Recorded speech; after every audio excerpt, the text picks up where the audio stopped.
ఎక్కడికి వెళ్ళాలో చెప్పడేంటి? ఈ ఎలాగైనా సరే వాళ్ళ బుడి కొట్టించాలి. ఏమయ్యా సార్, ఎన్నాళ్ళ నుంచి నడుపుతున్నావు టాక్సీ? 10 ఏళ్ల నుంచి నడుపుతున్నాను సార్. ఇంకా నీకు మ్యారేజ్ అవ్వలేదు అనుకుంటా. ఎలా కనిపెట్టారు సార్? ఫేస్ లో జోష్ కనిపిస్తుంటేను. పర్లేదులే, కొంచెం లేట్ గా చేసుకో, ఏం ప్రాబ్లం.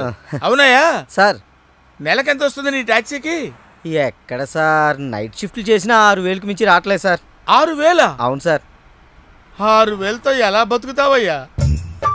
ఫుడ్ ఏంటి, షెల్టర్ ఏంటి, బట్టలేంటి, ఎలా బతుకుతారయ్యా మీ కార్మికులు?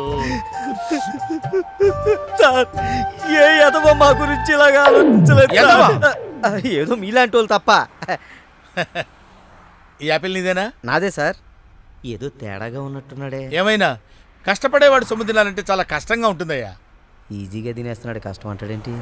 అవును సార్, రేపు నీకు పెళ్ళయి శిల్పా సెట్ లాంటి వైఫ్ వచ్చి సార్, 4 రోజులు తిరగకముందే నెల తప్పింది అనుకో. 4 రోజులకే నెల తప్పడం సార్? అంటే కష్టపడి పనిచేసే వాళ్ళకి రిజల్ట్ స్పీడ్ గా ఉంటుందయ్యా.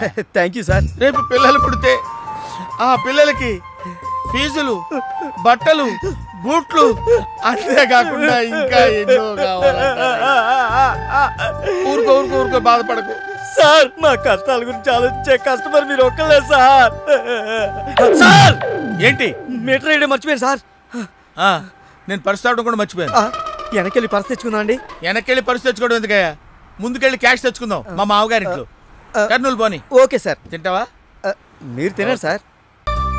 చిట్టి గువ్వా చిట్టి గువ్వా చిందులేసే చిన్ని బువ్వా రావే